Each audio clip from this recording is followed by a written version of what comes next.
Mga kapatid, usaping sustento ang inilapit sa atin ni Chona Porques na bibigyan natin ng payong legal. Narito ang kanyang sumbong. Attorney ko po si Chona Porques. May dati po akong kasama. Ngayon nasa abroad na po siya. Iwalay na po kami.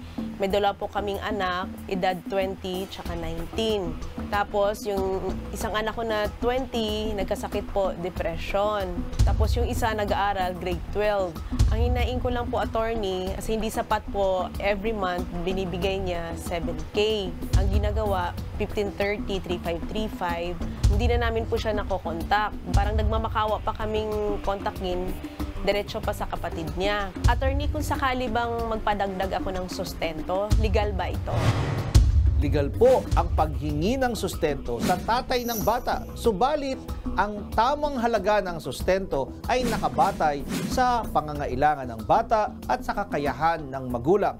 Kung hindi papayag ang tatay ng bata na magbigay ng karagdagang sustento, maaaring kasuhan ito at ang korte ang magdedesisyon ng tamang halaga na dapat niyang ibigay bilang sustento. Pero paalala lamang po na ang sustento ay obligasyon ng mag-asawa para sa kanilang anak. Hindi lang po ito obligasyon ng tatay. Kaya sa pagtakda ng tamang halaga ng sustento, dapat ay alamin ang pangangailangan ng bata at hahatiin ito sa dalawa. 50% ng gastos ng bata ay sagot ng tatay, 50% din ang sagot ng nanay. Karaniwan, ang sustento ay para lamang sa anak o bata na hindi lumalagpas ng 18 taong gulang.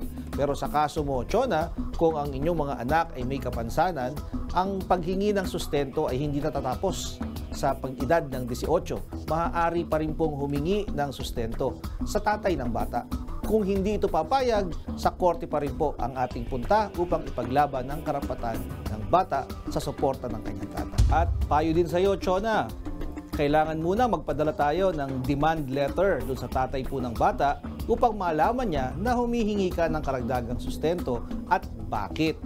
Pag hindi siya sumagot o hindi tumugon sa iyong sulat, pwede mo na siyang kasuhan para sa sustento na iyong inilalaban sa iyong anak. Kung kayo po ay may nais ikonsulta sa inyong lingkod, i-follow lang ang Facebook page ng Good Morning Kapatid. Mangyaring i-private message po ninyo sa akin ang inyong mga katanungan. Maraming salamat. Mga kapatid, Dimples Romana po, kumpletuhin ang inyong umaga ng mga kwentong puno ng inspirasyon. Salubungin po ang bawat araw ng may ngiti at pag-asa. Kaya't mag-subscribe na po at mag-follow na sa aming social media pages ng News 5.